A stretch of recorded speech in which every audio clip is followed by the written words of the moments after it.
On est aujourd'hui le lundi 6 Tevet, on est le 9 décembre et le cours sera aujourd'hui pour la réussite totale dans tous les domaines de Rachel Bat Tzipora. En tous les cas, on commence aujourd'hui notre cours de Gilgulim puisque la semaine a été déplacée, il n'y a pas eu cours hier et donc un bref rappel. On avait commencé une notion assez surréaliste la semaine dernière qu'on va continuer aujourd'hui et juste un bref rappel.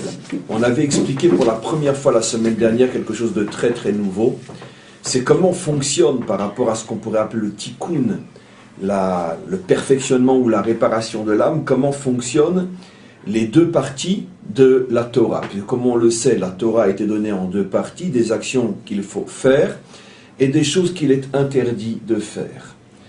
Et on avait donc expliqué la semaine dernière que la shlemut de l'âme, ça tombait en pleine fête de Hanouka, et j'avais expliqué que c'était très providentiel par rapport à la fête de Hanouka, puisque tout le combat résumé bien sûr d'Israël contre les Grecs était justement que les Grecs prétendaient que la vérité doit rester théorique, mais elle ne doit pas forcément descendre dans ce monde, c'est-à-dire qu'on ne peut pas obliger l'homme à vivre en fonction de ce qu'il sait être la vérité. Cette coupure entre le ciel et la terre, faites ce que je dis, mais ne faites pas ce que je fais, la séparation entre l'âme et le corps, entre l'Église et l'État, ou Afradat Bendat Umdina, qui est exactement la même chose. Donc ça, c'était la grande théorie des Grecs. L'homme a besoin de connaître la vérité, mais on ne peut pas l'obliger à vivre au niveau de la vérité, parce que le corps a ses raisons que l'âme ne connaît pas. Israël prétend tout le contraire. Tout le but, c'est justement de faire descendre la vérité sur terre et d'imprégner, de dévoiler la vérité, d'imprégner ce monde de la vérité et de dévoiler la vérité dans ce monde.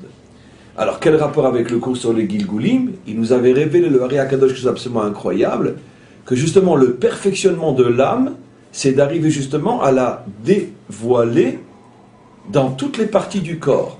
C'est-à-dire, lorsque le corps est complètement imprégné de l'âme, je vais réexpliquer aujourd'hui parce que l'explication ne suffit déjà plus, lorsque le corps est complètement imprégné de l'âme, alors l'âme a atteint sa perfection.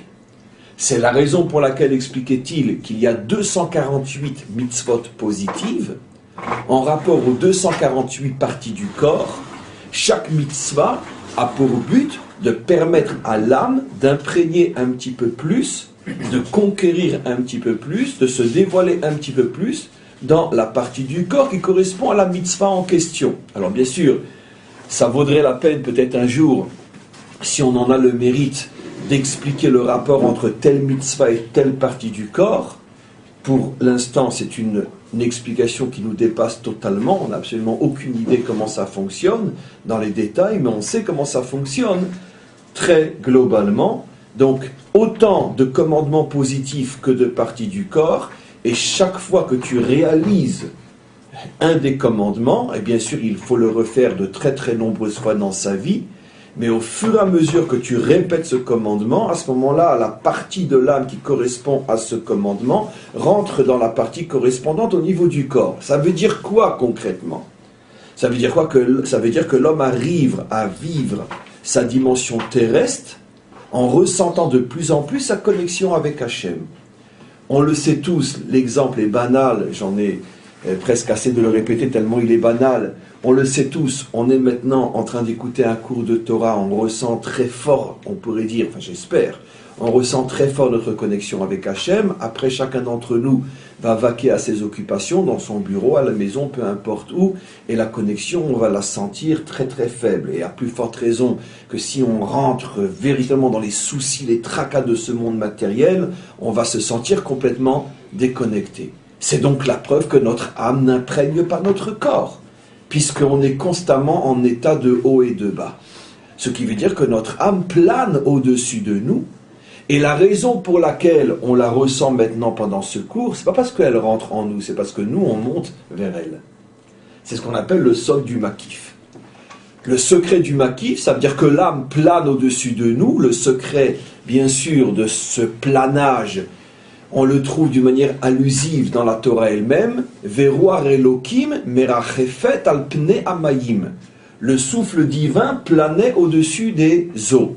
Nos maîtres disent En maïm est la Torah, l'eau c'est la Torah, ce qui veut dire qu'au tout début de la création, avant que ne commence le véritable travail de l'homme, nous nous trouvons dans une situation où quand on étudie la Torah, le souffle divin plane au-dessus de nous, mais n'est pas véritablement descendu à l'intérieur de nous. Alors quand on étudie la Torah, au moins on a la satisfaction de ressentir cette proximité du souffle divin, mais dès que dans une heure on va se retrouver dans notre bureau, ne nous parlez plus ni de Torah ni de souffle divin, parce qu'on a d'autres chats à fouetter. Plutôt on se fait fouetter par de nombreux chats. Quoi qu'il en soit, donc tout le travail, c'est de faire descendre l'âme, au point qu'un homme se retrouve dans son lieu de travail, et il ne sent aucune déconnexion par rapport à son temps d'étude. Alors vous me direz bien sûr, c'est une grande utopie, mais petit à petit on y arrive. Et je pense que chacun d'entre nous peut s'apercevoir que petit à petit on y arrive.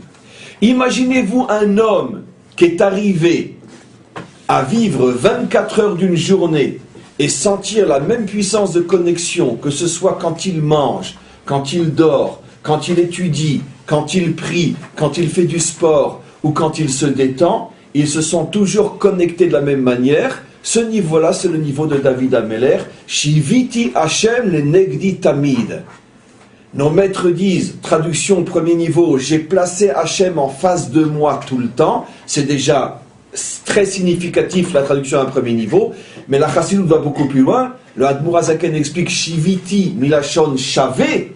Ça veut dire Hachem est en face de moi de la même manière, quelle que soit la situation dans laquelle je me trouve. Shiviti milachon shavé. Ça veut dire que David, lorsqu'il était au combat, ou lorsqu'il se levait en pleine nuit pour réciter les psaumes, sentait la même connexion, alors que, en principe, quand on est en situation de combat, de danger, d'explosion des forces viriles et matérielles, on se sent moins connecté que quand on est en train de louer le maître du monde en jouant de l'harpe. Chez David, il n'y avait pas de différence. Shiviti Hashem Legitamid. Il avait fait rentrer complètement son âme dans son corps. Et chacun d'entre nous doit tendre à ce niveau-là. Plus tu y arrives, et plus tu tends vers la perfection. Maintenant, la question était la semaine dernière, bien que j'ai expliqué cette fois-ci beaucoup mieux que la semaine dernière, c'est normal, puisqu'on avait déjà le cours de la semaine dernière, donc on construit un étage de plus.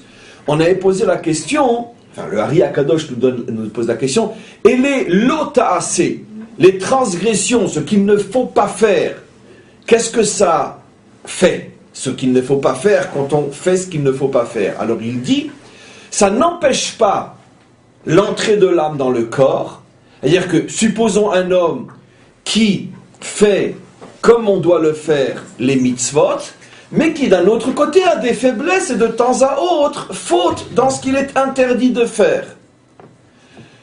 Alors, qu'est-ce qui va se passer? Est-ce que les transgressions annulent tout le progrès de l'entrée de l'âme dans le corps grâce à l'accomplissement des commandements positifs? Il dit non. L'interdiction, la transgression n'a pas le pouvoir de stopper l'entrée de l'âme dans le corps.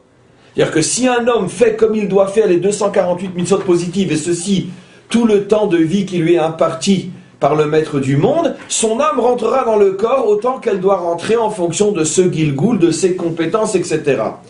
Mais alors, et les transgressions, où elles vont agir? Elles vont voiler l'entrée de l'âme dans le corps. À quoi ça ressemble, on avait dit? Il y a deux manières d'être pauvre, mais ce n'est pas tout à fait la même manière. Tu peux ne rien avoir, tu es pauvre réellement, ou tu peux avoir énormément d'argent, mais tu n'as pas accès à ce que tu as. D'accord? Pourquoi? Parce que tu as un ikoul sur ce que tu as. Comment on appelle un ikoul en français? Une saisie sur ce que tu as. D'accord? Tu dois de l'argent à un tel, d'accord? Tu ne lui rends pas, mais il a fait saisir tes comptes. Maintenant, sur ton compte, tu as 2 millions d'euros. Tu es riche. Mais tu as une saisie, tu ne peux pas l'utiliser. Il faut que tu te libères de la saisie pour retrouver ta situation de riche.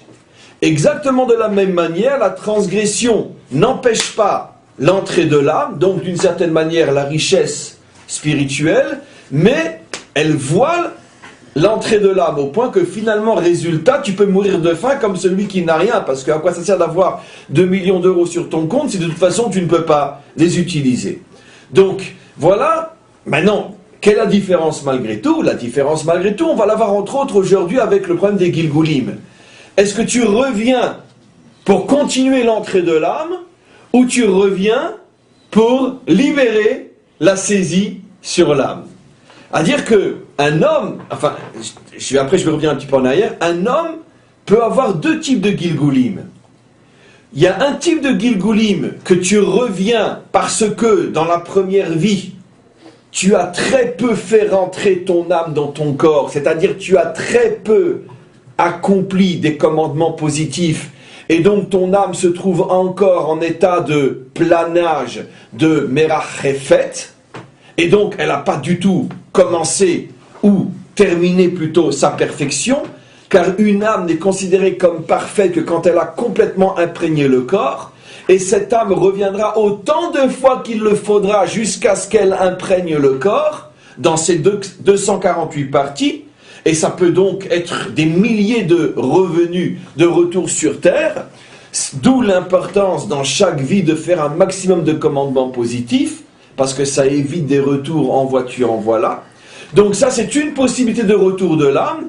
Tu peux avoir une autre possibilité de retour de l'âme, c'est que, bon, tu t'es pas trop mal débrouillé dans l'accomplissement des commandements positifs, mais par contre, tu as drôlement entaché, puisque c'est le mot utilisé par le Ari Akadosh, nous on a parlé de voile, lui parle de tâche, c'est la même chose, bon, je parle un langage plus moderne, et donc tu as entaché l'âme dans le corps, et donc finalement tu n'as pas accès à la présence de l'âme dans ton corps. Donc maintenant il faut te libérer de ces tâches, il faut donc nettoyer.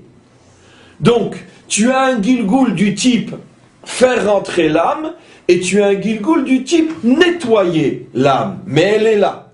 On va voir que ce n'est pas du tout le même type de Gilgul, et bien sûr il va falloir d'abord voir techniquement dans le langage de la Kabbalah où est la différence, et après dans le langage de notre temps, l'interpréter, le décrypter pour le dire en français ce que cela signifie. Malgré tout, avant de passer à nouveau au texte et vraiment commencer le cours d'aujourd'hui, je reviens donc un petit peu en arrière. Est-ce qu'on pourrait donner, on pourrait dire une sorte de définition d'un homme dont le problème serait qu'il n'a pas fait suffisamment rentrer son âme en lui, ou un homme dont le problème serait qu'il ne dévoile pas l'âme qui est en lui. C'est-à-dire, elle est en lui, mais à cause des transgressions, l'âme est entachée, l'âme est voilée, et il ne dévoile pas l'âme qui est en lui. En vérité, oui. C'est très facile à comprendre au niveau du décryptage. Spirituellement parlant, un homme de bonne volonté peut appartenir qu'à deux catégories. Je ne parle pas du méchant ou de la chose qui bouge, qui ressemble à un homme et qui n'en est pas. Je parle de l'homme réel. Il peut y avoir deux types de problèmes spirituels. Et ça, on ne peut pas se tromper, on le voit tout de suite. Tu as un type d'homme où tu sens très bien que sur eux s'applique ce que disent nos maîtres, lo midrash ou aikar et la amaase. Ce n'est pas, comment dire, midrash, ce n'est pas les envolées intellectuelles qui comptent, mais c'est l'action. C'est-à-dire que tu vois des gens qui sont remplis de bonnes intentions, qui sont remplis de bonnes idées, qui savent comprendre et expliquer chaque chose, mais au niveau du vécu, tu sens que ça ne descend pas dans leur vécu. L'extrême de ce genre de personnage, c'est la philosophie, d'où encore le rapport avec Hanouka. Ça veut dire qu'au niveau des idées, ça va très bien, mais au niveau du vécu, ça ne correspond pas du tout aux idées. Ça, c'est un type on pourrait dire, de problème spirituel que se pose à l'homme. Et il y a un autre type d'hommes qui, eux, on ne sent pas du tout chez eux un déphasage entre l'idée et l'action, mais par contre, tu sens que ce sont des gens qui ont constamment des blocages, des bouchons dans leur vie. Ils n'arrivent pas à... Dans n'importe quel domaine où on a besoin de force spirituelle et morale, tu sens des bouchons. Donnons des exemples simples. Dans le couple, par exemple, tu sens que l'un et l'autre sont vraiment de bonnes intentions, mais ça ne marche pas. Dans le travail, ça marche pas, il y a des bouchons, c'est pourtant il y a les idées, il y a l'envie, il y a la volonté, il y a un bouchon, ça marche pas. Dans la relation parent-enfant, dans la relation entre l'homme et son prochain, et surtout, avant tout, dans la relation entre Hachem et l'homme. Tu sens que ton problème, c'est un bouchon. Quelle est la différence aussi au niveau du vécu entre le premier et le deuxième? C'est que le premier, lui, n'a pas de problème, il sent pas de bouchon dans la vie. Son problème, c'est justement qu'il n'a pas de problème. À partir du moment où il a la tête bien pleine, il se considère comme étant quitte de son devoir. On pourrait appeler ça, on pourrait dire un penseur juif, un philosophe juif, un enseignant de judaïsme à l'université. Bon, tout le monde a compris ce que je veux dire, quoi. Un vaseux. Mais il n'a pas de problème, lui. Il n'a pas de problème, parce qu'il ne cherche pas à faire descendre. L'autre, il n'est plus au niveau de faire descendre. Il a envie de réussir. Il se bat pour. Parce que l'âme est en lui. Mais elle est bloquée. Ça ne sort pas. Il y a des bouchons. Lequel des deux, et on verra la confirmation dans le Hari Akadosh, lequel des deux est le plus loin de son tikkun, le premier ou le deuxième? Le premier, vous avez bien sûr deviné.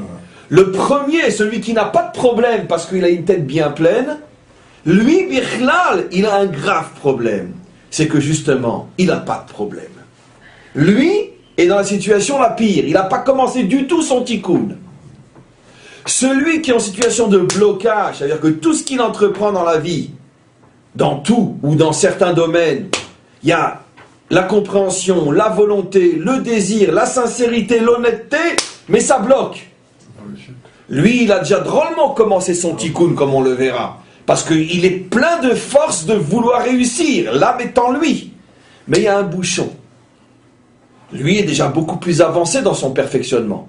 Ce qui veut dire que paradoxalement, mais c'est très chassidique comme conclusion, vous la connaissez d'avance, si tu vois un homme qui se la coule douce, tu peux être sûr qu'il est très très loin d'avoir commencé la raison pour laquelle il est sur terre. Si tu vois quelqu'un qui est constamment en train de se débattre et monter, descendre, se casser la figure, se relever, etc., le fait que justement il est pris par tous ces problèmes, c'est la preuve que véritablement chez lui le travail a commencé. Maintenant, c'est pas le même type d'homme. Le premier est loin d'avoir commencé son travail, c'est-à-dire que le premier est quelqu'un, mais forcément, comme j'ai expliqué, qui fait très peu de mitzvot assez. C'est-à-dire qu'il est très très peu engagé dans l'accomplissement des mitzvot. Et ça ne trompe pas. Si vous voyez un penseur juif, que quand vous l'entendez, waouh, ce que c'est juste, mais ça s'arrête là, vous pouvez être sûr que dans le concret, il fait très peu de mitzvot. C'est sûr et certain. C'est-à-dire que dans tout ce qui est l'accomplissement concret, vous verrez qu'il est très très léger. Il va le faire, parce que s'il ne le fait pas, c'est pas un penseur juif, c'est un rachat. Mais il va le faire toujours d'une manière, on pourrait dire, du bout des doigts. L'autre, celui qui se débat avec l'existence, est quelqu'un qui essaye de faire, mais lui, son problème, c'est qu'il a pas mal de transgressions. Il a pas mal de transgressions. C'est-à-dire qu'il y a pas mal de domaines dans lesquels il ne devrait pas faire, et il fait. C'est l'origine de tous les bouchons qu'il a dans la vie. Ne vous inquiétez pas, je veux dire, on a tous des centaines de transgressions chaque jour. Parce que les transgressions, c'est pas seulement manger du porc, je pense qu'on le sait tous. C'est pas seulement allumer une cigarette le Shabbat, les transgressions. Les transgressions, elles ne se comptent plus au niveau d'une journée. Voir ce qu'il ne faut pas voir, entendre ce qu'il ne faut pas entendre, dire ce qu'il ne faut pas dire, faire ce qu'il ne faut pas faire, etc. Les transgressions, elles arrivent vite. Mais c'est surtout le problème des bouchons. Maintenant, vous me direz, mais attends, celui qui n'est même pas au niveau de faire a plus forte raison que il est au niveau des transgressions aussi. Pas toujours, pas nécessairement. Et le Baal HaTanya, par exemple, le Tanya révèle le secret. Pourquoi? Parce que la transgression, c'est souvent aussi surtout une question de nature. Et le Baal HaTanya révèle un ridouche absolument incroyable. Généralement, les grands intellos ont une... Bon, c'est pas toujours, mais peuvent avoir une nature très froide, parce que le cerveau, c'est froid. Et donc, ils ne sont pas trop attirés par les cochonneries. Ça ne va pas toujours de pair, parce que les artistes sont de grands cochons. Mais les artistes ne sont pas des intellos. L'intello dans le sens juif, c'est-à-dire un penseur, un philosophe, etc. etc. Mais bon, il n'est pas tellement attiré par la cochonnerie de ce monde. Le Baal HaTanya dit surtout ne crois pas parce que c'est quelqu'un de moral. C'est vrai, il a une nature froide. Et s'éclater, ça ne lui parle pas. Lui, il préfère la pensée. Donc il n'a aucun mérite. Par contre, si quelqu'un il a une nature chaude, il est beaucoup plus attiré par ce monde et donc par la transgression. Et le Baal HaTanya dit, et très souvent un homme qui accomplit beaucoup, c'est parce qu'il a une nature chaude. Mais s'il a une nature chaude, il a aussi le danger que la nature chaude va l'amener à la transgression. Ce qui veut dire que celui qui n'est qu'au niveau de l'intellect peut avoir une nature froide, il n'a pas du tout commencé son tikkun, mais d'un autre côté, il est plus ou moins protégé de la faute. Celui qui est véritablement rentré dans le pourquoi de la vie et qui descend au niveau de ce monde pour agir, d'un autre côté, ça prouve qu'il a une nature très chaude. Et si la nature très chaude est très très vulnérable aussi aux transgressions, ne fait pas. Puisque par définition, ne fait pas, c'est-à-dire qu'il y a une séduction à laquelle tu dois résister. Le Tanya les appelle, un est un homme de cerveau et l'autre un homme de cœur. Maintenant, celui qui est un homme de cœur est beaucoup plus proche de la perfection que celui qui est un homme de cerveau, comme on l'a expliqué. C'était tout le combat, d'ailleurs, encore une fois, entre les Grecs et Israël. C'est la raison pour laquelle la première et la dernière lettre de la Torah forment le mot « lève », qui veut dire le cœur. Et c'est ce que dit le Talmud, « Rahmana liba ba'e », que la Torah appelle le cœur. Pourquoi la Torah appelle le cœur ? Parce que la Torah appelle l'engagement, pas la compréhension. Comme on le dit toujours, l'expression du mensonge absolu par rapport au judaïsme, c'est « je pense donc je suis ». C'est-à-dire, puisque je pense donc je suis déjà. Qu'est-ce que dit le judaïsme ? J'agis donc je suis. Mais je pense, je ne suis pas encore. Et donc, l'un fait le choix du cerveau, l'autre fait le choix du cœur. Donc plus ou moins, on a maintenant résumé. Et on va reprendre le texte. Pour ceux qui sont intéressés, on est dans la 4e Akdama. On est dans la page Nunzain 57 du Sha'ar Agilgulim. Il explique la chose suivante. Aval yesh shne chilukim acherim be'inyan ze. Tu vas maintenant comprendre, grâce à cette explication, ceux qui n'ont pas fait suffisamment de mitzvot positives, ou ceux qui en ont fait suffisamment mais qui font des transgressions, tu vas comprendre qu'il y a deux types de Gilgulim. Veu. Ki ine im bepa'am rishona. Imaginez-vous quelqu'un qui, dans sa première descente, asher lo isig ela nefesh, im lo zachal etaken ota kula. Un homme qui, dans un Gilgul, est descendu d'abord avec son nefesh. Parce que descendre avec les trois niveaux en même temps, nefesh, roar et neshama, ça on n'en parle pas pour l'instant, c'est pratiquement impossible. Donc, première descente, il descend avec le nefesh. Première partie de l'âme, du haut vers le bas. Or, le nefesh, par définition, c'est la partie de l'âme qui est censée surtout nous pousser à l'action. Comme on le sait, le nefesh nous pousse à l'action, le rouar nous pousse au sentiment, et la neshama nous pousse à la compréhension. Dans les trois, bien sûr, par rapport à Hachem. L'action positive, le nefesh, le rouar, les sentiments positifs, c'est-à-dire donc toutes les qualités du cœur, telles que Hachem nous le demande, et la neshama, la pensée, c'est-à-dire l'étude, la compréhension et l'enseignement de la Torah, ça c'est la neshama. Et donc lui, il est descendu avec le niveau nefesh, parce que le nefesh n'était pas encore réparé. Donc on ne va pas lui donner 3 niveaux, alors que même le premier niveau n'est pas encore réparé. Imlo zachal etaken ota kula. Et donc, dans cette première vie, c'est un cas laboratoire, il descend avec son nefesh.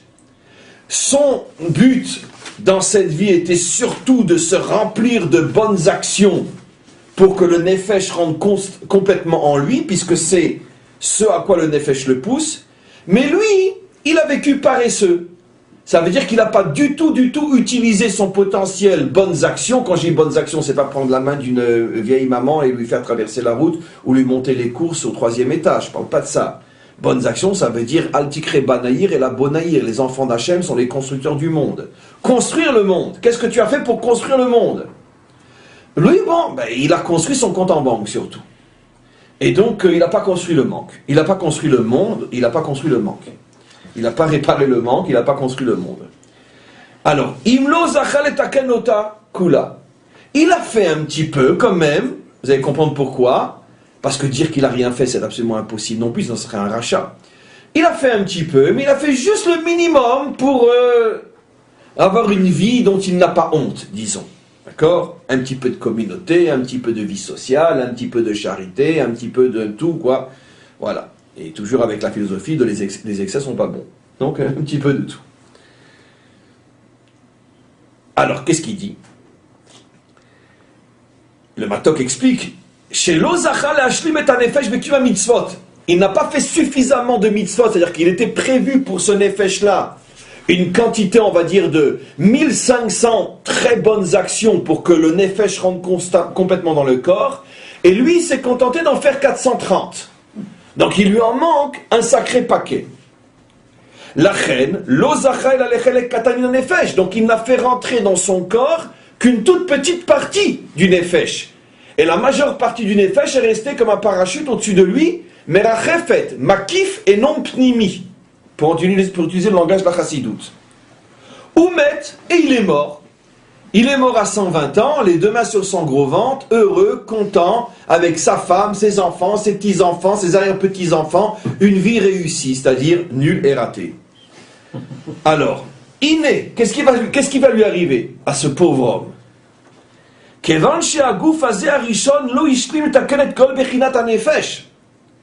Le premier corps, c'est-à-dire cette vie-là, n'a pas eu le mérite de voir tout le nefesh qui lui était destiné rentrer en lui.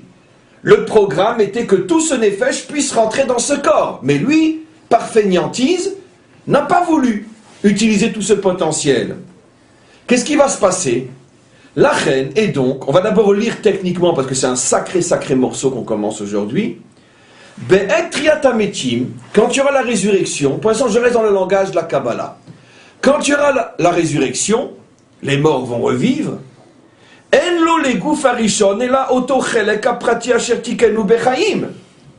Ce corps, quand il va revivre, n'aura pas plus que ce qu'il s'est donné la peine de faire entrer en lui de son vivant. Et donc, quand le nefesh va revenir dans le corps, il ne va recevoir que le quart du nefesh et non les 4 quarts du nefesh.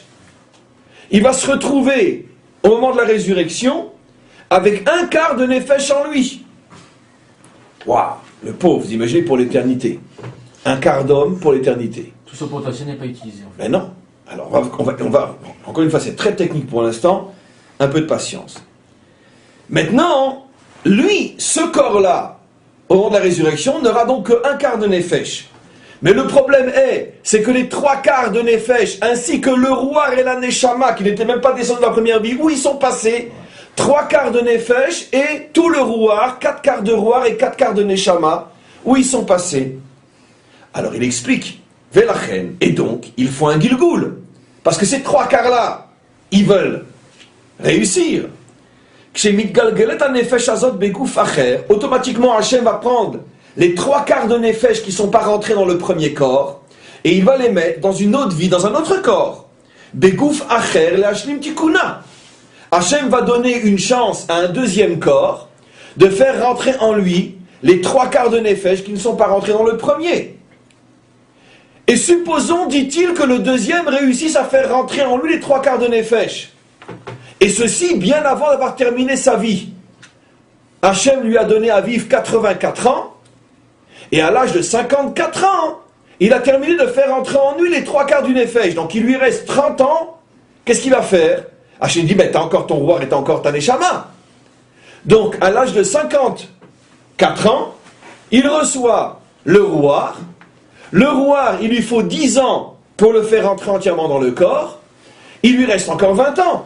On lui donne la neshama. Pendant les 20 dernières années, il fait rentrer aussi la neshama.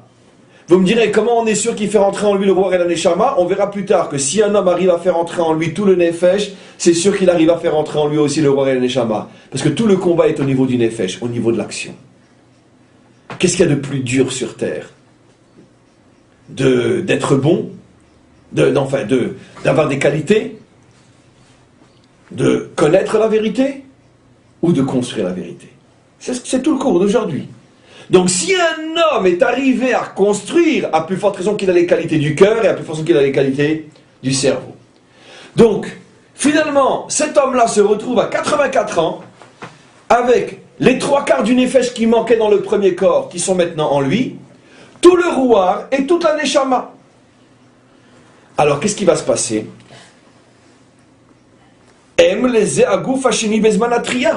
Au moment de la résurrection, le roi et la neshama, ainsi que les 3/4 du nefesh qui normalement auraient dû se trouver chez le premier. Si le premier avait fait rentrer dans sa première vie les 4/4 du nefesh, bien sûr qu'il aurait réussi aussi à faire entrer son roi et sa neshama.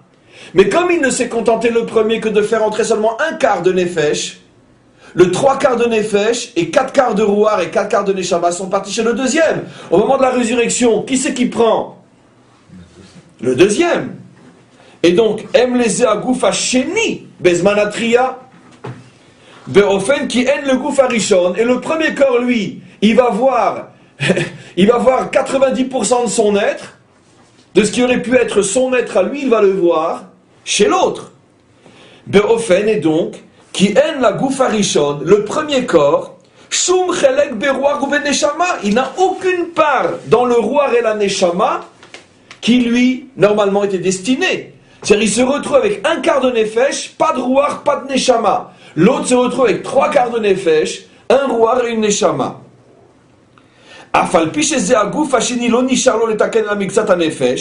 Même que le travail avait commencé dans le premier corps, et le deuxième corps n'a fait que terminer le travail non accompli dans le premier corps, c'est celui qui mérite de terminer le travail, qui mérite de recevoir aussi pour l'éternité le roi et la Neshama. On n'a aucun petit coup pour le premier. Et le premier reste coincé. Aval, cholek imasheni. Mais miktsat nefesh. Mais par contre, au niveau du nefesh, ils se le partagent, les deux. Un, il a 1/4 et l'autre, il a 3/4. Kefi achalakim asher tiken mimena, veshar achelkea em sheni. Ils se partagent le nefesh selon le travail réalisé par chacun, lui 1/4 et l'autre 3/4. Par contre, le roi et le neshama ne sont qu'au deuxième.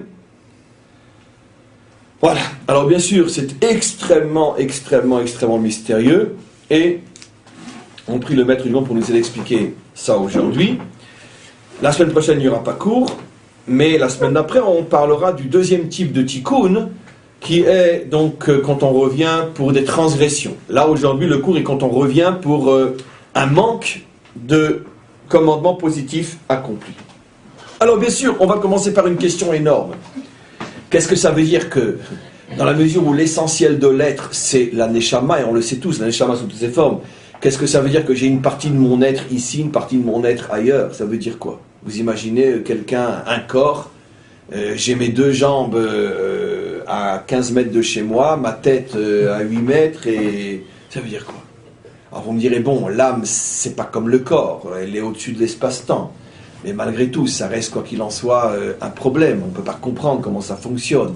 Ça veut dire que, Triata Metim, vous avez 2 hommes qui, en vérité, sont, puisqu'il parle de 2 corps qui revivent pour l'éternité, vous avez donc 2 hommes qui sont apparemment des entités différentes et séparées, mais qui sont en vérité la séparation d'un seul même être.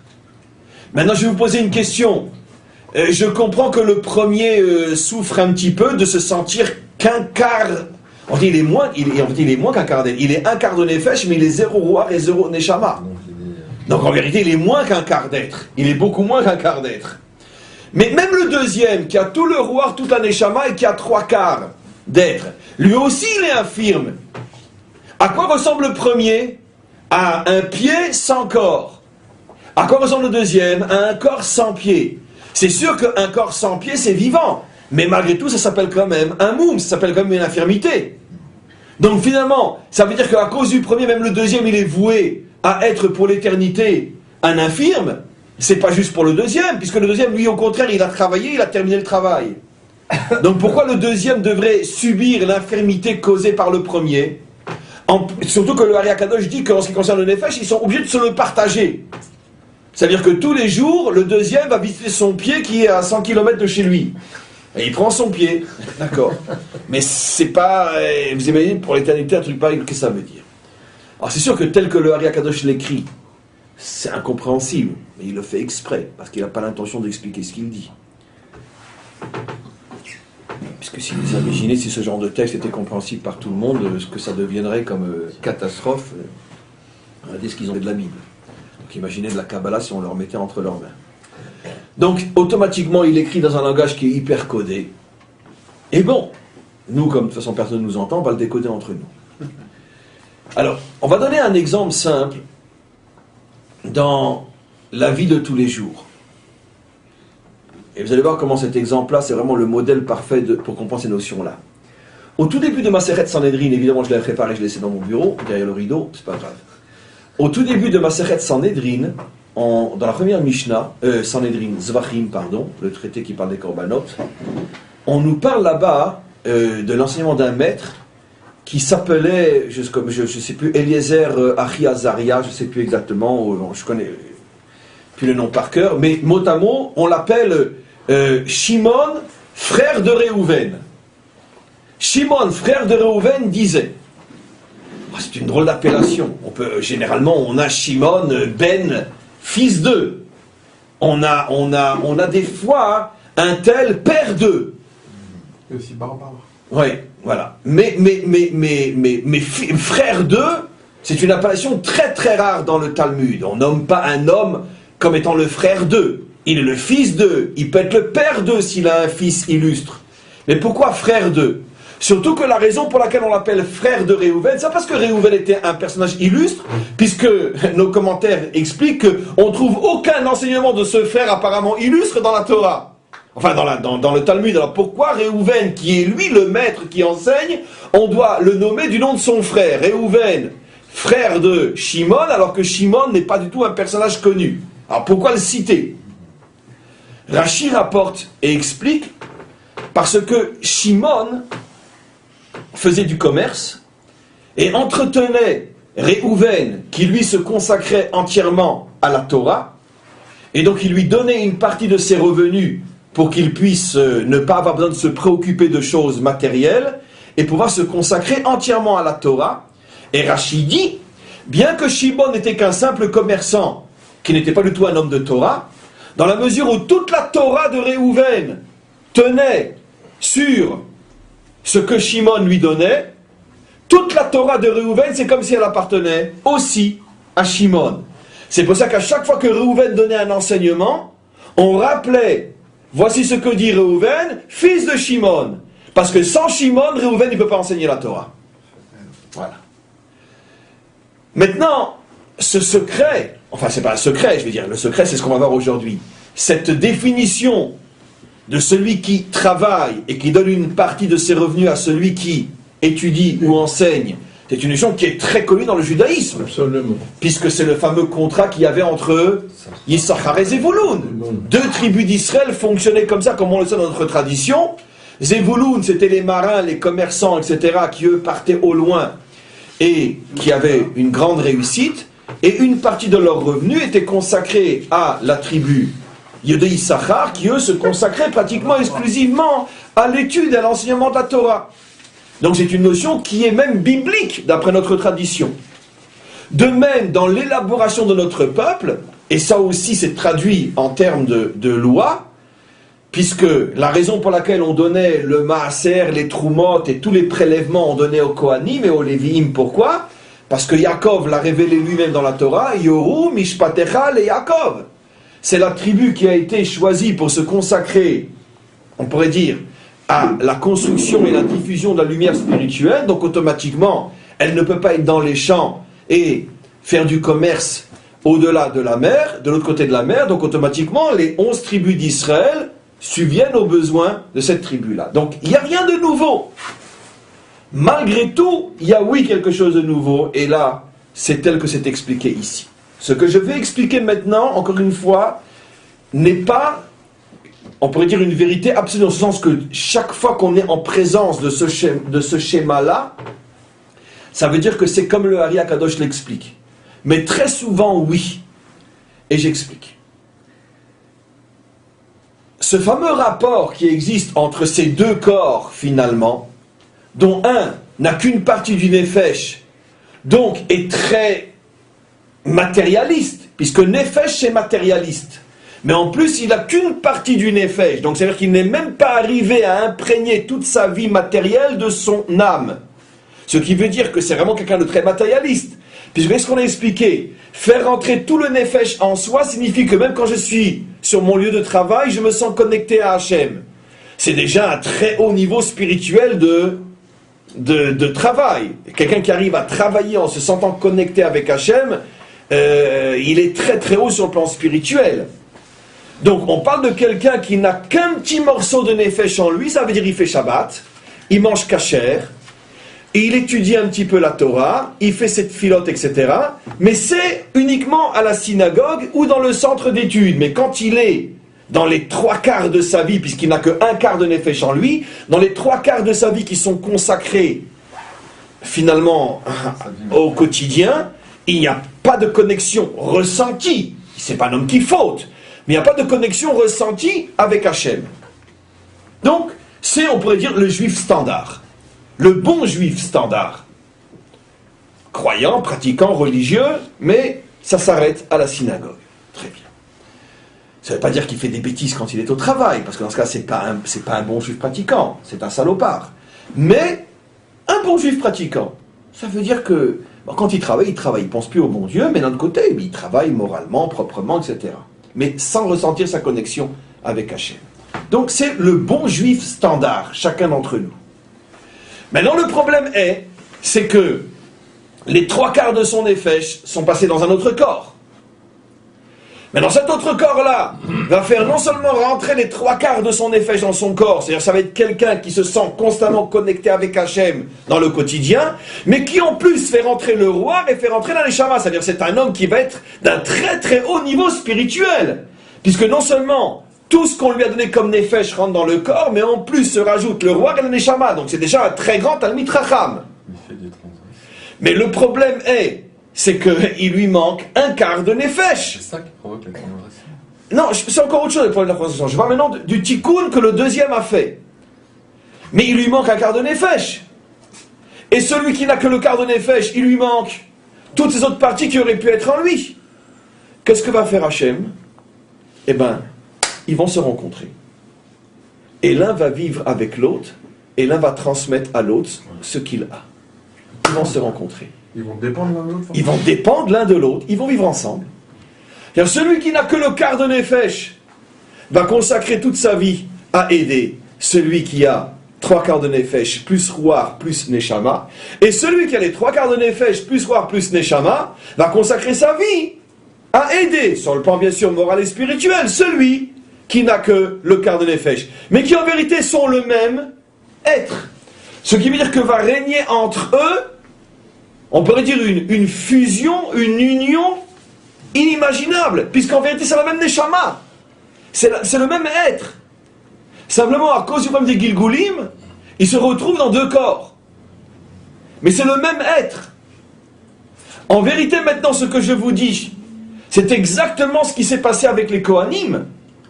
Parce que les Kohanim au départ n'étaient pas prévus comme ils le sont devenus. Qu'est-ce qui a fait qu'il y a eu la tribu des Kohanim et cette séparation? La faute du Vaudor. Mais au départ, c'était pas prévu comme ça. C'est cette départition, cette séparation, le spirituel presque exclusif dans une tribu et le matériel dans les autres. Ça, c'est la conséquence, d'une certaine manière, d'un accident prévu, mais d'un accident quand même. Ce qui veut dire qu'au départ, il n'y aurait pas dû y avoir cette séparation aussi tranchée. Les Kohanim d'un côté, les travailleurs de l'autre. Tout le monde aurait dû être en même temps Kohen et travailleurs, comme il est dit, et vous serez pour moi une nation de prêtres. C'est-à-dire que tout le monde aurait dû en même temps être Kohen et travailleur, tout le monde aurait dû être Yissachar et Zevulun. Ce qui veut dire que la répartition, ceux qui étudient d'un côté et ceux qui travaillent de l'autre, n'est pas une répartition, on pourrait dire, absolument parfaite. Elle est les conséquences d'une histoire humaine qui font que les choses, d'une certaine manière, se tranchent et se séparent et se déchirent. Maintenant, quel est le tikkun de ça? Le tikkun c'est que ceux qui doivent se retrouver se retrouvent. Et donc, d'une certaine manière, dans cette fusion au niveau du vécu, je te donne mes biens matériels, tu me donnes tes biens spirituels, c'est comme si l'âme se reconstruisait. Maintenant, vous imaginez dans quelle situation catastrophique se trouve celui qui est un juif standard matérialiste et qui ne fait pas profiter de ce qu'il a à ceux qui étudient la Torah. Je parle à ceux qui l'étudient vraiment, bien sûr. Parce que, dans ce cas-là, tu te prives de ta connexion, et dans ce monde et pour l'éternité, avec les autres parties de ton âme qui te correspondent. Donc en vérité, lorsque tu aides le Talmid Chacham, en vérité tu te construis toi-même. Je ne sais pas si vous comprenez ce que la règle est en train de nous dire. Maintenant, qu'est-ce qui va se passer au niveau de l'éternité? Qu'est-ce que va faire Hachem? Il se retrouve avec donc deux corps dans ce monde, un qui n'a qu'un quart d'âme très matérialiste, un qui a trois quarts d'âme, le roi et la Neshama.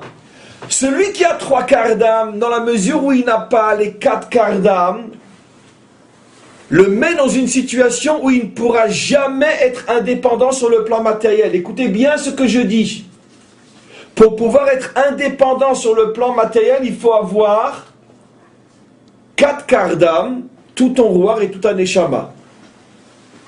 On a des cas comme ça dans l'histoire, d'hommes qui étaient des géants sur le plan rouhani et qui étaient complètement indépendants sur le plan matériel. Rabbi Yehuda Anassi, qui était aussi riche que César. C'est un tikkun absolu. Il a tous ses niveaux de nefesh, tous ses niveaux de roi, de neshama, etc. Il n'a besoin de personne. C'est au contraire lui qui donne à tout le monde. C'est très rare. Sur ce genre d'homme, nos maîtres disent En kol adam zochel leshte shulchanot. C'est très rare qu'un homme peut manger sur deux tables en même temps. La table de ce monde et la table de l'autre monde. Généralement, les hommes spirituels ont toujours un manque au niveau du nefesh. Ça veut dire qu'ils ont une certaine dépendance vis-à-vis d'autres. Pourquoi? Parce que une partie de leur nefesh se trouve chez d'autres. De la même manière, c'est encore plus visible et plus fréquent, 99,9% de ceux qui sont dans ce monde et qui travaillent sont complètement dépendants d'autres sur le plan spirituel. Ils ne peuvent pas s'assumer eux-mêmes sur le plan spirituel. Qu'est-ce que fait Hachem? Il fait se rencontrer en vérité qui? Ceux qui ont en vérité, qui se partagent une même âme. Pourquoi? Pour qu'elles se reconstruisent. Et si dans ce monde, cette même âme se reconstruit, en ce sens que ces deux personnages se donnent l'un à l'autre ce qui lui manque, à ce moment-là, pour l'éternité, dans le Triyat HaMetim, ils seront aussi ensemble. Avec une différence énorme, c'est que dans ce monde, la différence des corps fait que malgré tout, on se sent un petit peu différent l'un de l'autre, mais dans le monde à venir, le corps est tellement transparent que chacun des deux ressent qu'en vérité, ils ne sont qu'une même âme. Donnons un exemple parfait de ce que j'explique, qui est, on pourrait dire, la couronne de cette explication. Où on trouve ce phénomène de deux âmes qui ne sont en vérité qu'une seule âme? Ben, le mari et la femme, bien évidemment. Le mari et la femme, bien évidemment. Dans ce monde, le mari et la femme se ressentent malgré tout comme deux êtres différents. Malgré tout, si vraiment c'est très fort entre eux, ils arrivent à ressentir qu'ils ne sont qu'une même âme. Mais malgré tout, ça reste différent l'un de l'autre. Dans le monde à venir, le corps est tellement transparent que l'un et l'autre se sentent véritablement une même âme. Véritablement une même âme. Nos maîtres donnent un exemple. Quand tu allumes une bougie dans une pièce, une grande pièce, un se met à l'extrémité gauche et l'autre se met à l'extrémité droite. Les deux reçoivent un rayonnement de la même bougie et les deux savent qu'ils sont éclairés par la même lumière qui est unique à sa source, même si chacun la reçoit à un endroit différent de la pièce. De la même manière, dans le monde à venir, même si une âme se trouve entre deux corps, les corps sont tellement transparents que les deux ne voient que leur source unique et savent qu'ils ne sont qu'un. Donc en vérité, le monde a été créé sur le principe, et ça c'est pas un accident, c'est du voulu, sur le principe d'une seule âme séparée en deux, l'une est dans l'homme et l'autre est dans la femme. Seulement que ce principe de la séparation de la même âme se retrouve après, à cause ou grâce au Gilgulim, dans le fameux principe justement de ce qu'on appelle Yissachar vezevulun, Kohanim veshifte Israël, ou Shimon achi Reuven, Shimon le frère de Reuven. Mais en vérité c'est une même âme. Et donc, encore une fois, qu'est-ce que va faire Hachem? La question était, oui, mais celui qui n'a qu'un quart d'âme, le pauvre, il est voué pour l'éternité à se retrouver un quart de bonhomme. Et celui qui a les trois quarts d'âme, toute son éternité, il va vivre estropié, il lui manque son pied. Non!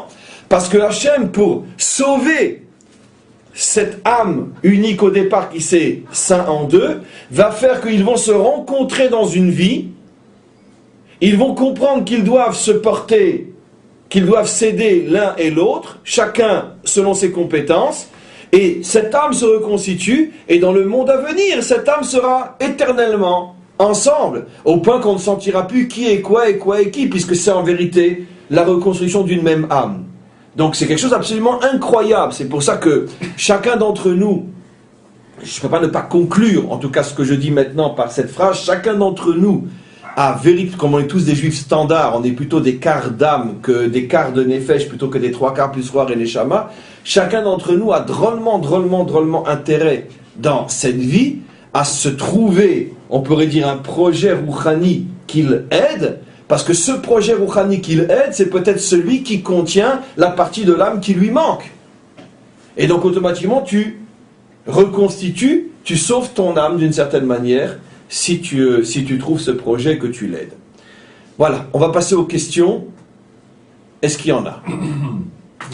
Il y en a? Il y a sur le chat des questions? Sur le chat, mais moi j'avais une question qui me venait à l'esprit. Et j'étais en train de me dire qu'il y avait une similitude entre le fait que toute l'histoire du peuple juif que l'on a vécu, qui constitue en fait un patrimoine, est-ce qu'on peut raisonner aussi comme une sorte de patrimoine au niveau de l'âme? C'est-à-dire? Est-ce que effectivement chaque travail que a pu faire une âme, est-ce qu'on l'a en patrimoine, est-ce qu'elle se préserve et est-ce qu'elle se partage? Dans la même âme, tu veux dire, une âme qui revient, évidemment qu'il y a un bagage, évidemment. Tout ce que, oui, la preuve, c'est ce qu'on explique ici. Mais alors il n'y a pas de souffrance alors, Rav.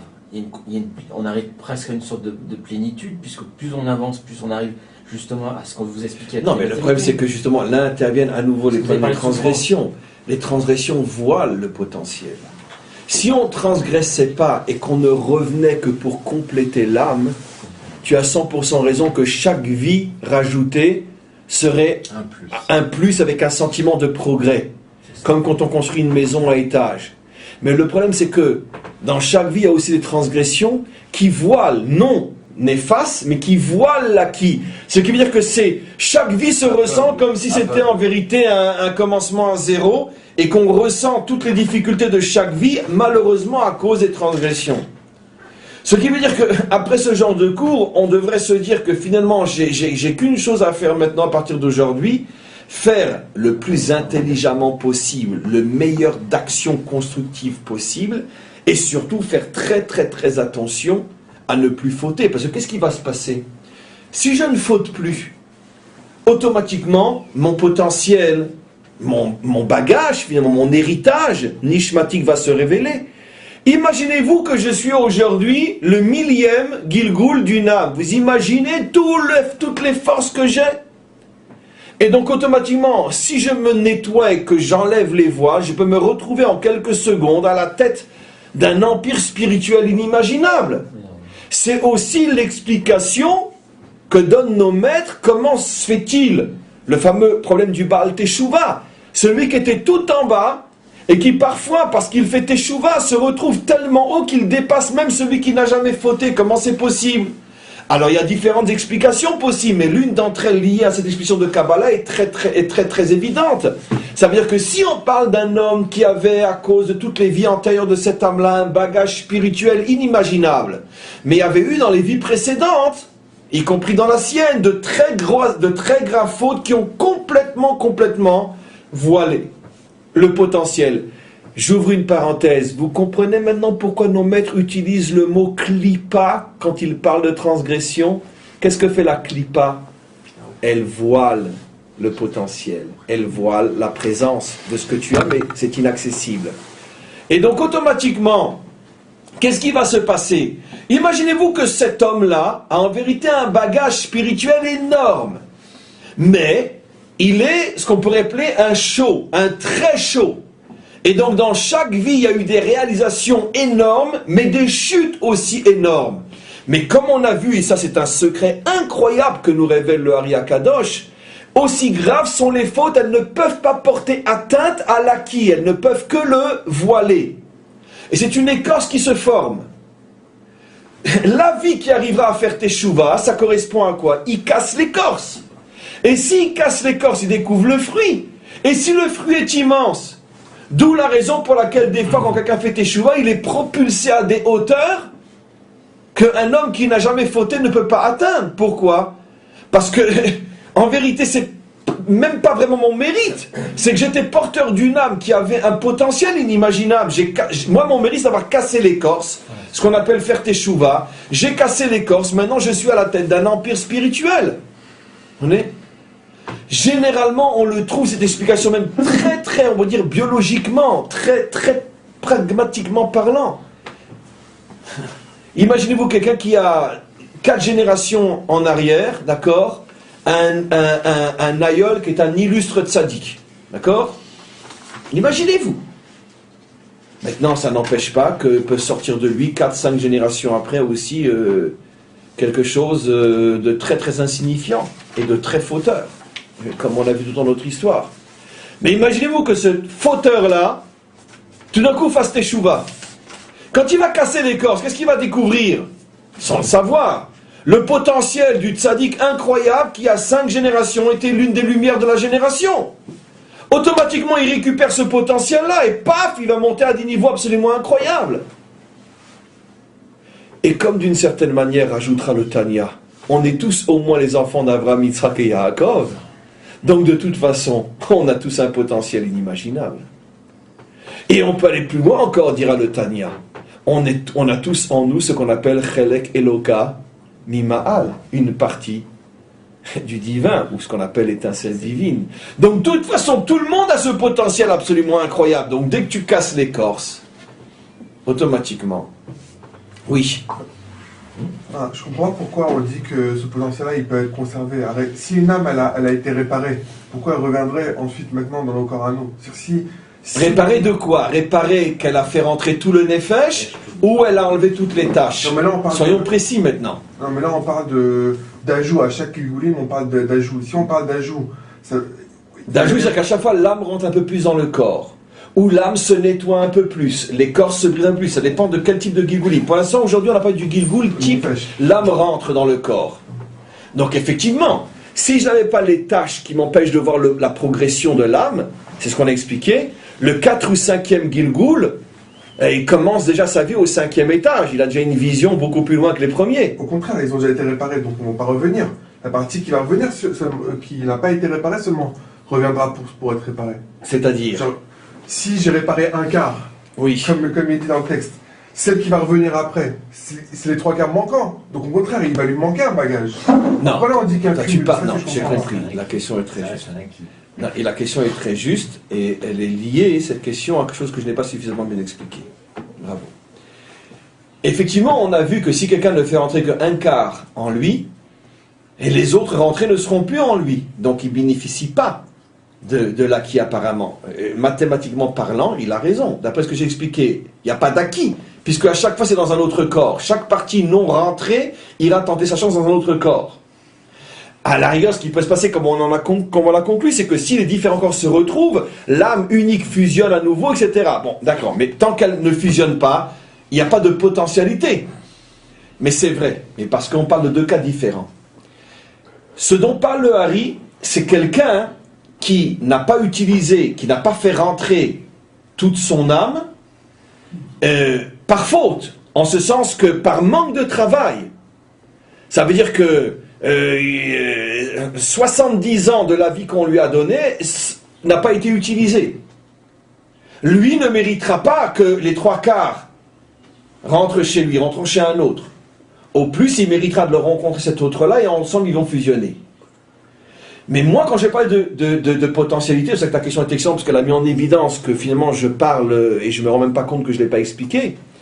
C'est que même si quelqu'un travaille toute sa vie, c'est pas sûr que il va faire entrer tout son effet en lui. Ça, c'est pas sûr. Parce que pour faire entrer tout son effet en lui, c'est arrivé au niveau que David a dit, je l'avais dit dans le cours et je n'ai pas suffisamment expliqué, Shiviti Hashem Diktamid. Ça veut dire arriver à un niveau où mon âme est tellement rentrée en moi que dans n'importe quelle situation, je me sens connecté comme si je suis en train d'étudier. Ça, c'est la finalité de toutes les venues de l'âme. Mais non, c'est pas parce que je ne suis pas arrivé à ce niveau-là que je n'ai pas travaillé toute ma vie. Je travaille toute ma vie, mais je n'arrive pas à faire tout rentrer.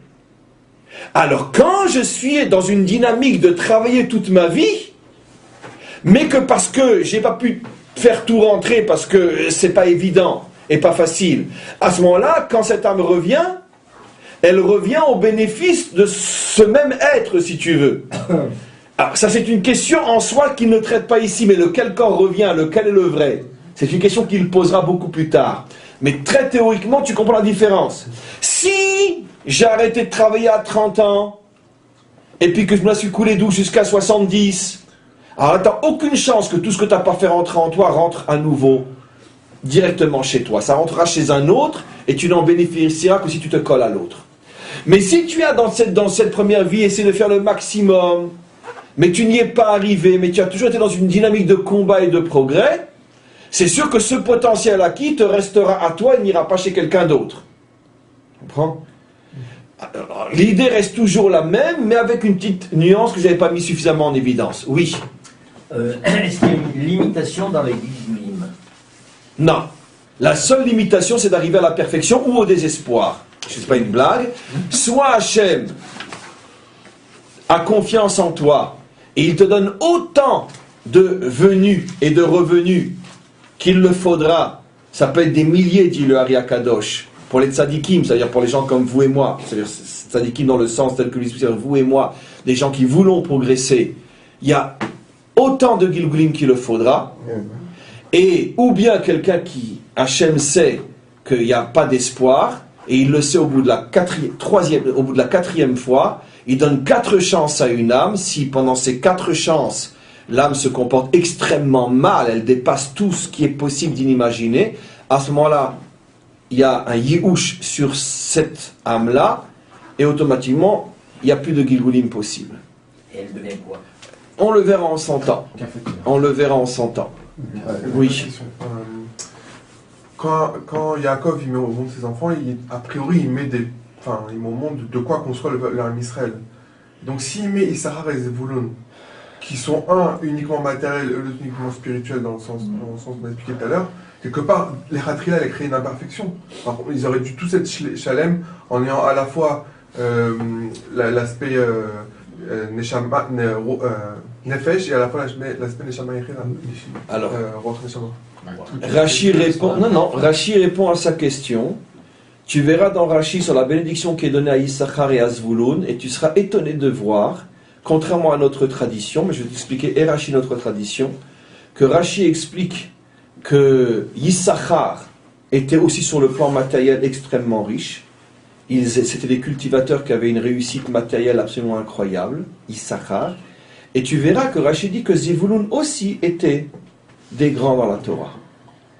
Alors, ça contredit notre tradition qui dit que les uns étaient des commerçants et les autres. Mais en vérité, ce qui s'est passé, chacun des deux avait le potentiel d'être les deux, mais ils ont fait entre eux un contrat que chacun des deux a vu que l'un était plus compétent dans un domaine que l'autre, et donc ils ont fait ce contrat que, bon, écoute, regarde, consacre-toi toi surtout à ça et moi surtout à ça, mais bien que dans les deux tribus on trouvait et les Talmidei Chachamim et des travailleurs.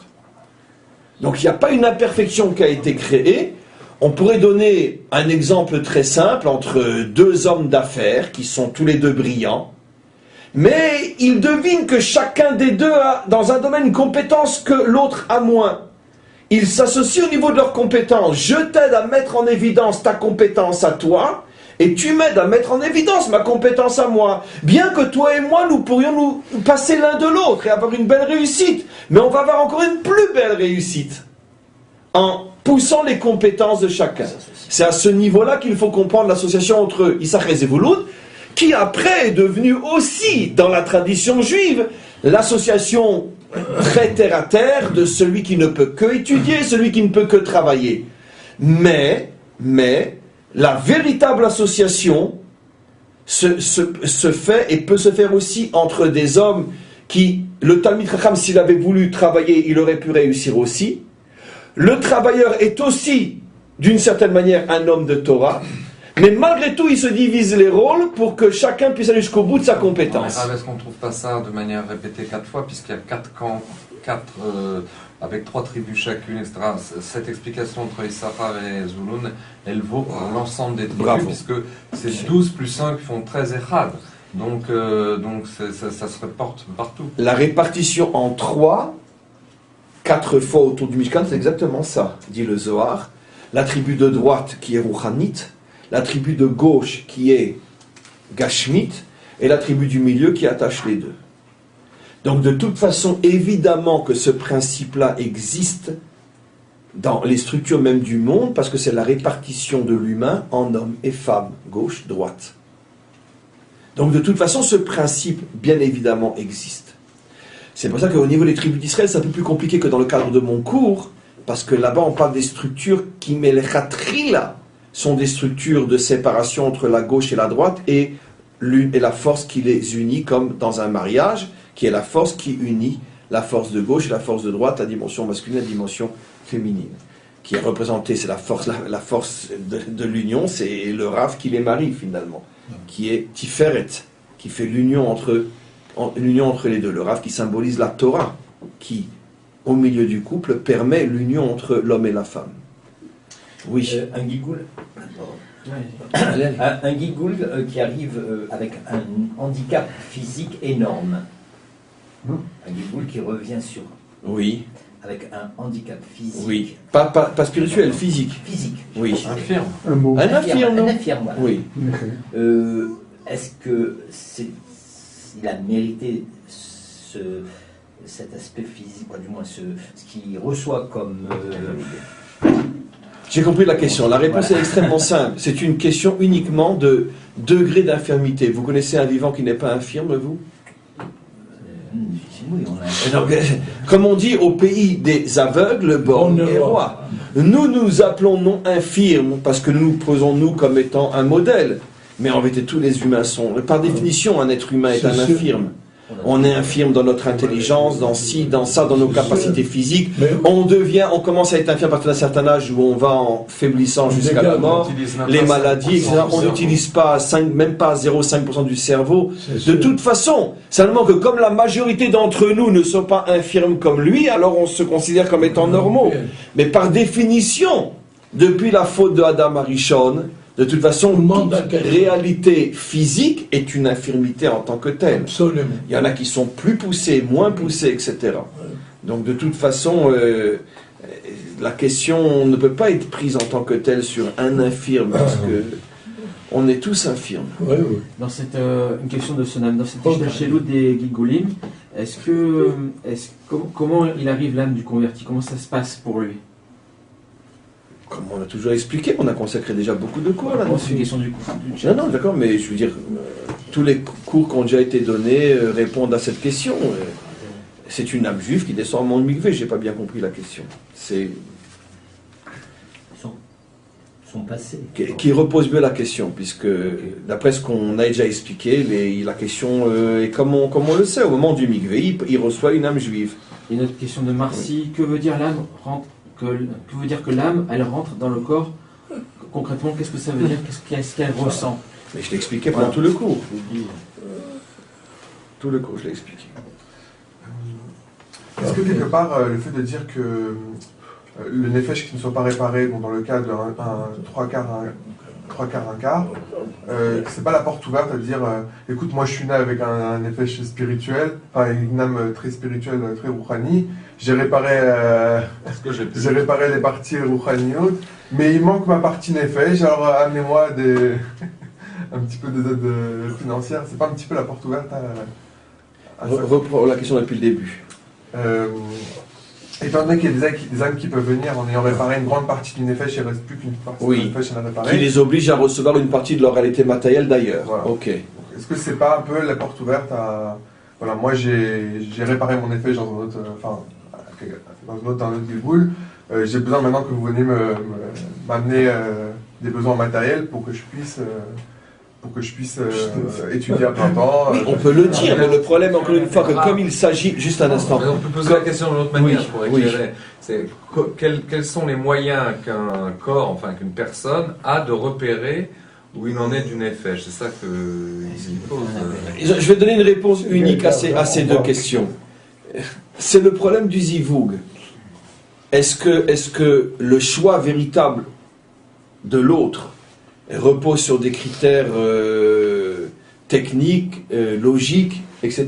On sait tous que celle avec laquelle on a décidé de faire notre vie c'est une reconnaissance de l'âme plus qu'une décision froide, logique, celle-là et pas une autre, etc.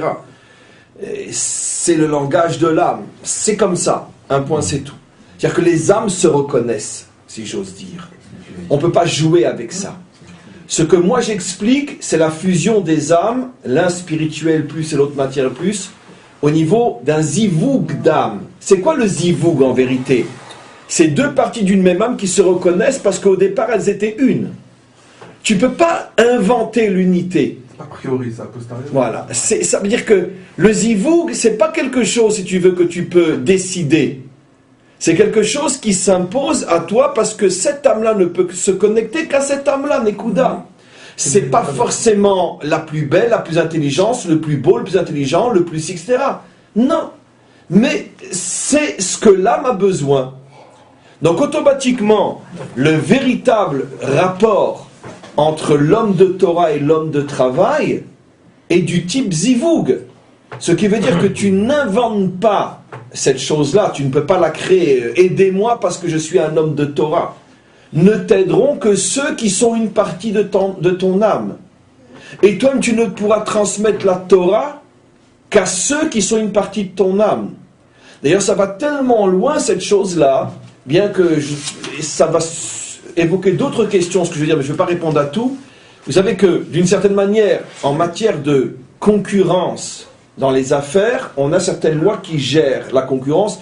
Pas tous les coups sont permis. Si moi j'ouvre une affaire ici, tu ne peux pas venir une fois que la mienne marche, te dire « Oh, ça marche très bien ce truc-là, tiens, je vais monter mon affaire juste en face de lui. » Avec toutes les nuances, parce que oui, la concurrence est légale, mais il y a malgré tout des lois qui gèrent le comment et le pourquoi de la concurrence. Il y a un domaine où la halakha dit que la concurrence est sans limite et tout est permis, c'est dans le domaine de la diffusion de la Torah.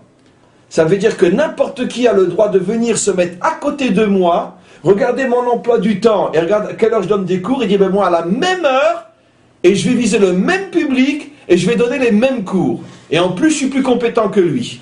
D'accord? Souvent les rabbins, ils ont peur, on va leur prendre leur... etc. Pourquoi c'est permis? Plus encore, le Talmud dit que c'est une mitzvah, ça veut dire que c'est bien. Pourquoi? Parce que kinat sofrim tarbe chokhma. C'est-à-dire plus il y en a, et plus ça va développer la Torah. On dit sur le plan commercial, ceux qui ont compris ça, c'est les Américains aussi depuis fort longtemps. Quand il y a une rue et des chaussures, tout le monde vend des chaussures. Une rue, on vend des chemises, tout le monde vend des chemises. Ils ont compris que la concurrence, elle amène la réussite d'Afka. C'est aussi le sod des couples de Talmidei Chachamim dans le Talmud. D'accord, absolument. Qui s'affrontent et se complètent. Bien sûr, justement, parce que c'est ça. Alors, au niveau pshat, pourquoi la Torah recommande la concurrence dans le domaine de la rabbanout, d'accord, contrairement aujourd'hui à la tradition que chacun a peur de son nombre, c'est parce que, d'abord au niveau du pshat, comme les Américains l'ont compris, plus on est à faire la même chose et plus ça attire la clientèle. Mais au niveau profond, c'est beaucoup plus profond que ça. Parce que de toute façon, celui qui doit être mon élève, personne ne pourra me le prendre. Celui qui doit être mon rav, personne ne pourra me détourner de lui. Parce que c'est des ivougim d'âme. Tu ne peux pas me prendre mon élève et je ne peux pas te prendre ton rav. C'est impossible. Pourquoi? Parce que les âmes se reconnaissent. Je ne peux recevoir que de celui qui est une partie de mon âme et je ne peux transmettre qu'à une partie de mon âme. Donc il n'y a pas de concurrence possible dans le domaine de la Torah. C'est impossible. Impossible.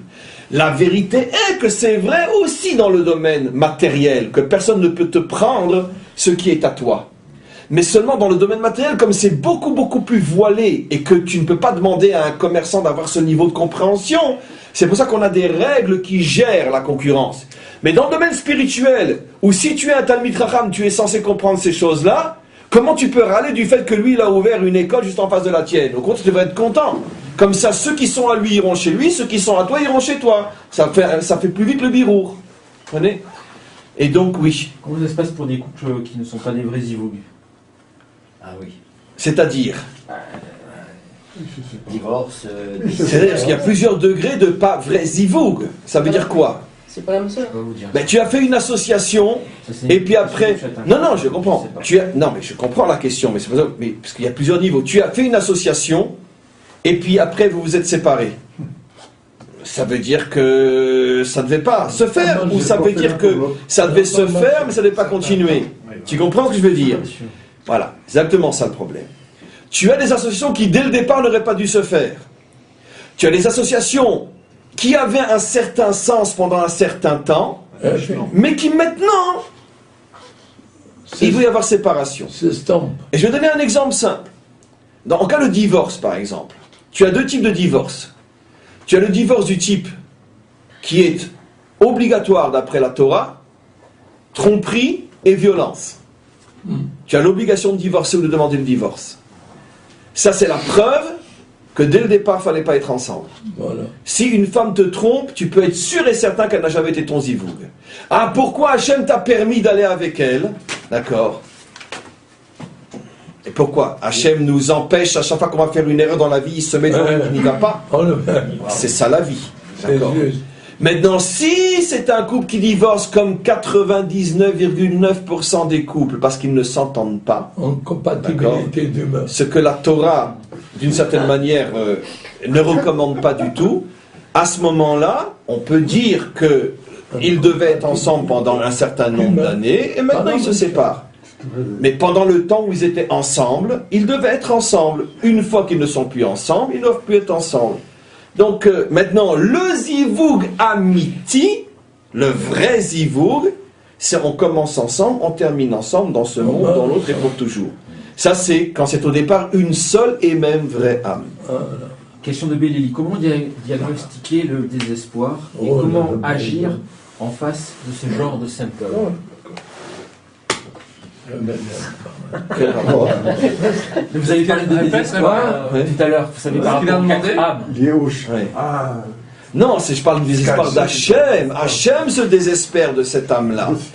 Ça veut dire qu'on parle d'un grand fauteur. On parle de quelqu'un qui récidive 3-4 fois de très graves fautes. Volonté. Et donc, bon, lui, il n'est pas conscient de ses Gilgoul précédents, bien évidemment, mais que dans chacune des vies, on parle de fautes qui ne sont pas standards du tout.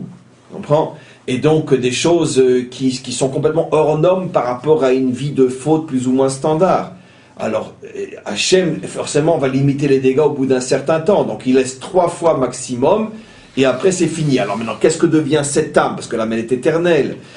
Alors, ça, tout ça, c'est des questions qui seront traitées, Bezrat Hachem, plus tard. Une dernière question et on arrête. Est-ce qu'une âme juive doit aller en Gilgoul dans une âme non juive? Oui, mais non. Il y aura d'autres cours là-dessus. C'est plus le sujet. On arrête. Et après, très bientôt. Il est absolument évident que dans aucun cours on peut traiter de tout. Dans aucun cours on peut traiter de tout ce qu'il y a à voir sur les Gilgoulim, bien évidemment. C'est ce que souvent je réponds aussi, j'en pourrais pas dire sur les questions. Je demande à ce qu'on arrête de me poser, je parle même cette fois-ci par écrit, des questions stam sur les Gilgoulim. Vous êtes aperçu que je n'y réponds pas volontairement, parce que un peu de patience. J'ai pas l'intention de faire à l'avance le cours que je donnerai seulement dans 3 ou 4 mois. On a commencé un sujet qui, Bezrat Hashem, nous accompagnera pendant, j'espère, fort longtemps, surtout à raison d'une fois par semaine. Donc, patience. Quand on sera au 500e ou 600e, je pense qu'on aura déjà parlé de beaucoup de choses. À très bientôt.